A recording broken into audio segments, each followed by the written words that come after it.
So guys, gaano ba kakunat yung battery ng Tecnopova 7? So ginagawa ko na rin yung vlog ko sa experience ko both of the phone and my own experience sa Dial program. So definitely we tested the Tecnopova 7 kasi siya yung pinakamalaking battery na naka 7,000 mAh battery.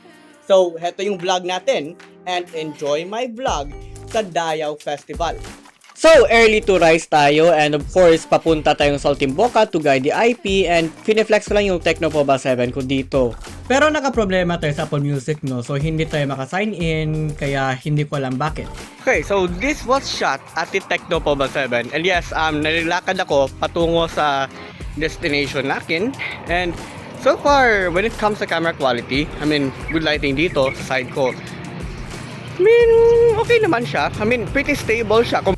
And naka-arrive na tayo sa destination natin, nag-took lang akong selfie dito and as you notice is ang ganda ng dynamic range ng Pova 7 and ng tsura ko, it's almost natural with some slight tan looking. Well, okay naman yun. And heto rin yung shot ko, no, and I have to tell you that the edge detection is a bit decent. And kita mo naman yung mukha ko na parang pagod na pagod. So pumasok ako sa selfie and yes, I took this picture of a mascara mask basically. So kasi yung environment dito madilim and I have to tell you, it's really looking good sa color production niya. And yes, time for us para makabiyahe papuntang Don Salvador Benedicto. And kita mo naman guys, no, is ang bilis talaga ng biyahe. So kita mo yung shutter speed is gaano kabilis yung van, but I have to tell you, it has warm colors and at the same time very contrasty yung image and the dynamic range is good. So ongoing pa rin yung biyahe natin papuntang Don Salvador at nakita mo yung kabukiran ng Mount Canlandong. And naka-arrive na tayo ng Don Salvador. And kita mo guys, ang daming pagkain. I have to tell you, the contrast is really great. And heto yung Dial stage natin, which again, it's a low lighting environment. And of course, selfie muna kahit pagod. And kahit pagod, at least we enjoy our experience.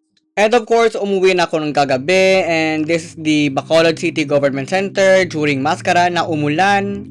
Okay, so coming from the Tecnopova 7 na camera, let's take a pictures dito since yung Mascara natin, eto guys yung Mascara natin, no,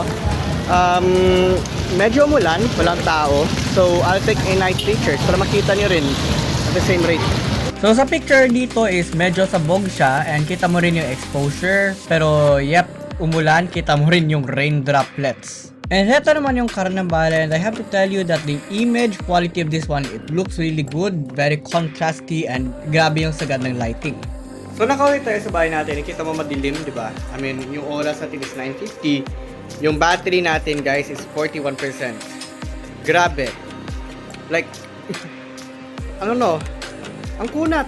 So, heto yung experience natin sa Tecnopova 7. I have to tell you na though may camera testing rin tayo at the same time para isa-isa, yes, battery natin very, very kunat. And I assure you that. So, this is Tech Dolphins. Stay awesome. If any more questions, comment down below.